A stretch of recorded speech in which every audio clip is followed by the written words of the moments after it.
The first thing we're going to do is we're going to do our program control project.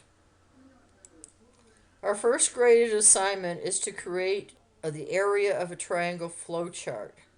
So all we're doing is we're diagramming how we're going to go about programming a program to figure out the area of a triangle. This is called flowcharting. Okay, you don't do flowcharting all the time. Usually, this is a scribble on paper you do if it's a simple program. But generally speaking, you want to keep this flowchart in with your documentation for your project so that people can see what it was you were intending to do and how you built it. So you see right here, the formula for area of a triangle is to take half of the base times the height. So before you start your flow chart, you need to know what some symbols mean. The first thing is the terminal block. A program always starts and stops with a terminal block. In other words, you're going to have this type of an oval, and in it it's going to say stop or start to indicate whether you're beginning or ending. The next thing is an input-output statement block.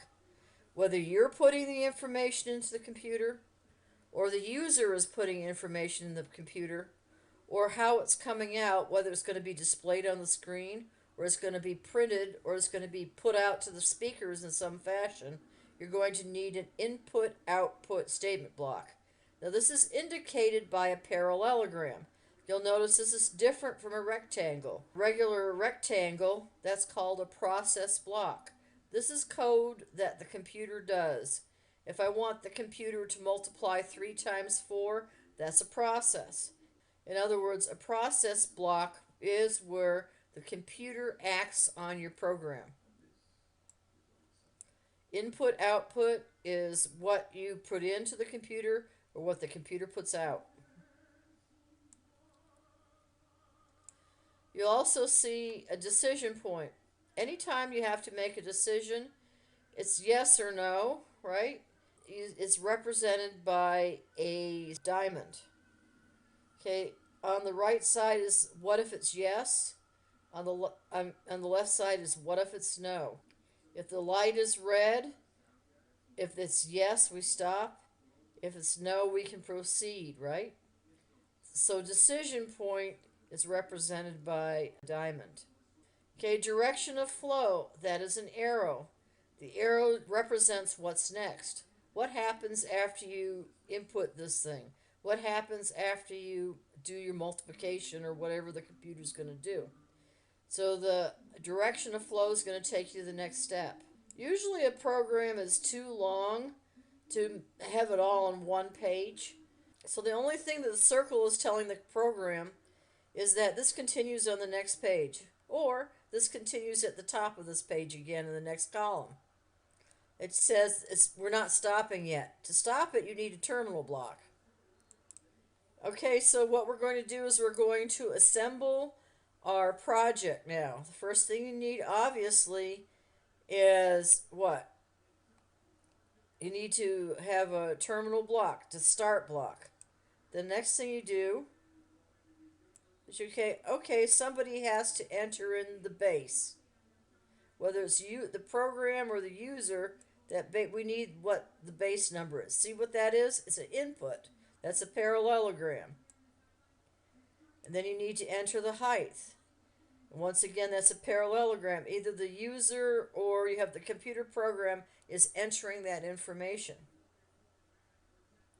The next thing that happens is the actual calculation process. We're calculating here in the parentheses the base times height, and then we're dividing that result by 2. So that's a calculation. You can see it's in the process block, the rectangle. And finally, you print the results, or you can publish the result console or whatever you're going to do. And finally, you're telling the program's over. So you put a stop block in. And you can see the line of control here. Now, this program's going to be a lot more sophisticated than this normally, but this will tell you basically what you want to do. This is what you scribble out on paper.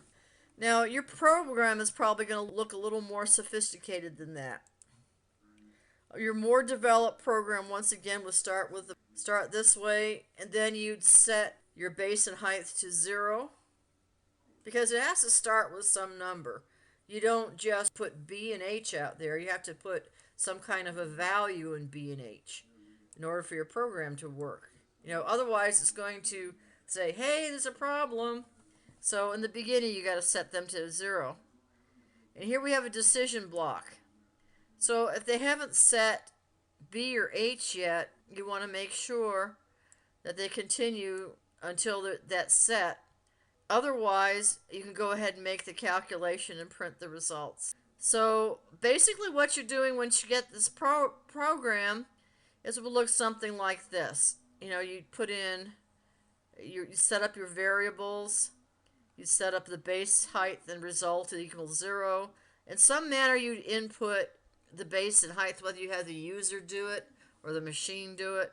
But at any rate, what you want to do is you want to take the result and then put into the result the base times the height divided by 2, and then the console prints it out, or you can set it to the printer or whatever you intend to do. So this is just the last step here, but what you're focusing on is not this. What you're focusing on is you want to come up with this program here. If you want to go on and you want to make it a little more complicated or technical, that's fine. Make it your own, make it work, make it make sense for you.